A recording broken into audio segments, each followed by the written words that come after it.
Yes, I'll show you all the clips that you want to see about court yesterday. The first one I'm going to show is Trenton addressing our family. Should not be pronounced today?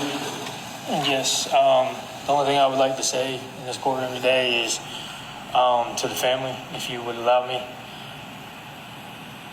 For the past 3 years, there's been so much that's gone through my mind, especially the pain that you guys have endured.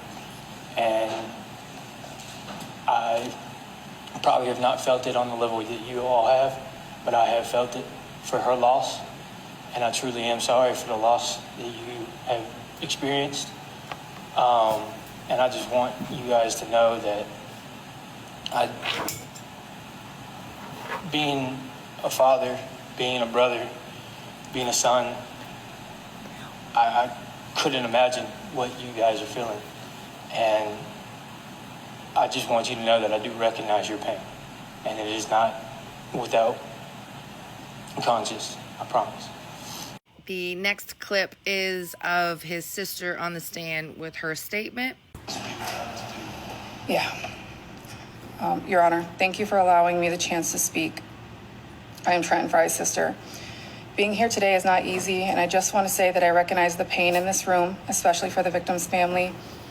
I can't imagine the grief they carry, and I am truly sorry for their loss. This has been heartbreaking for everyone involved. My family has felt our own kind of pain through this process, and I know we'll all carry the weight of it for the rest of our lives. Nothing I say here is meant to take away from anyone else's loss, only to speak honestly as Trent's sister and as somebody who has known Trent his entire life. Trent was raised in a home full of women, and that shaped him so much of who he is. It taught him to be a protector in the truest sense. He learned to listen more than he spoke, to be gentle, respectful, and present. That kind of upbringing stayed with him. He's always been quiet, calm, reserved, someone who carries himself with patience and care. And he carried those traits into into fatherhood. Trent is a father, and a really good one. His daughter means everything to him.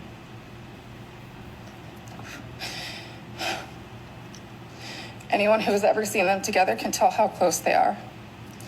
The bond they share is something special, and it's been truly meaningful to watch it form and grow for what it is today.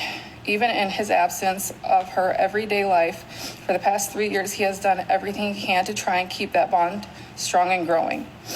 No one in this courtroom has been able to see my brother the way I've known him. The position he's standing in now doesn't reflect the person I grew up with. The one I've shared my whole life with, the one I've watched be an uncle to my kids and a father to my niece, and that's my brother. I know you have an incredibly difficult decision to make. No matter what happens from here, I know the people who love Trenton, especially his daughter, will carry those best parts of who he is, and I still believe in who my brother is at his core. And I needed the court to hear that from somebody who truly knows him. Thank you.